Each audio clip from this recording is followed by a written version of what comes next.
Hello, I'm Monica, and my stepmother hated me so much I had to move out. But let's start from the beginning. My mom died when I was around 3 years old, and it made my dad miserable because he loved her very much. For years, he was single, not even daring to start dating again. But when I was 14, he met Taylor. She kind of looked like my mother, but as I was told, she wasn't anything like her in terms of character. My dad asked me if I would be okay with this, and of course, I said yes because I wanted him to be happy. Soon they married, and Taylor moved in with us, together with her son James, who was 12 at the time. At first, everything was all right. My dad and Taylor loved each other very much, and James was quite easygoing. I hadn't seen my dad so happy in years. But soon, I started to notice how Taylor was manipulating him. She would always make him adapt to her lifestyle, and if she did something wrong, she turned everything around so it was my dad who was at fault.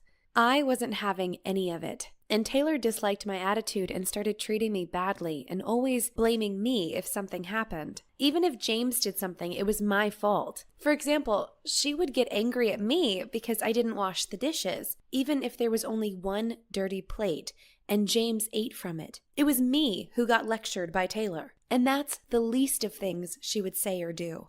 At first, my dad was trying to defend me, but she eventually made him think that she was right and I was a spoiled, ungrateful kid. She told me that I was stealing our money, and it wasn't true. And I don't know where she got this idea from.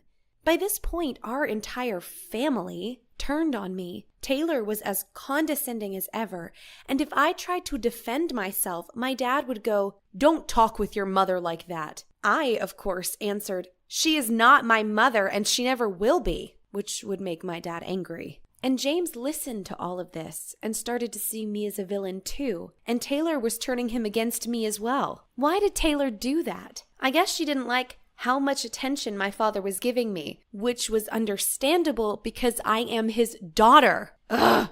Seeing how Taylor took over our lives, I tried to talk to Dad, but he wouldn't listen. So I approached my grandparents, explained them the situation, and asked if I could move with them. They said yes, and they also disliked Taylor very much.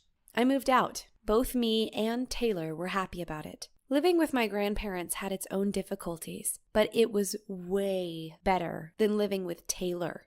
My dad would call me every day and visit every weekend at first, but then he called and visited less and less, probably because Taylor was whining about how he didn't love her. My dad was trapped, but it was his decision, and while I still loved him, I couldn't simply overlook how he treated me. After a year, it felt like I wasn't part of the family at all, and I saw my father 2 times a month at best. At worst, it could go for 2 months without him meeting with me. One day he called me and said, "Honey, please come home. I talked with Taylor and she is okay with that." Seriously? Taylor is okay with that? I rudely answered my father, "I would never even step into the house while she is still there." I expected my father to call, to apologize, to try to fix that, but it never happened. I understand that he was afraid to be lonely again, and I didn't mind him having a woman, but it wasn't okay how she treated me. Nothing helped, even when my grandparents tried to talk about it with him, so I completely gave up on it. 2 years had passed since, and he was still with her, and he was miserable again.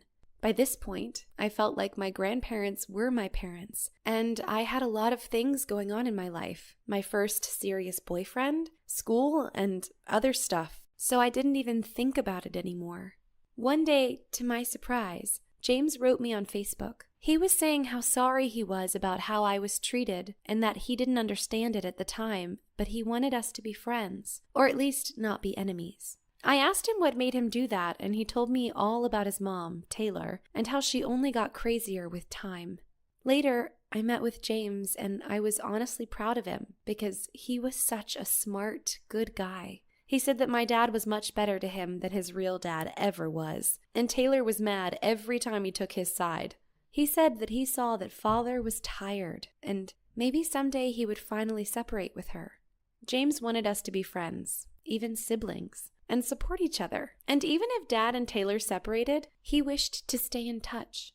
I don't know what will happen in the future, and I'm still hurt about losing my dad. But at least I found a new family member who is a good person. I really miss my dad. Before Taylor, he was the best dad anyone could ever wish for. I hope that one day he would realize his mistake and that we can be a family again.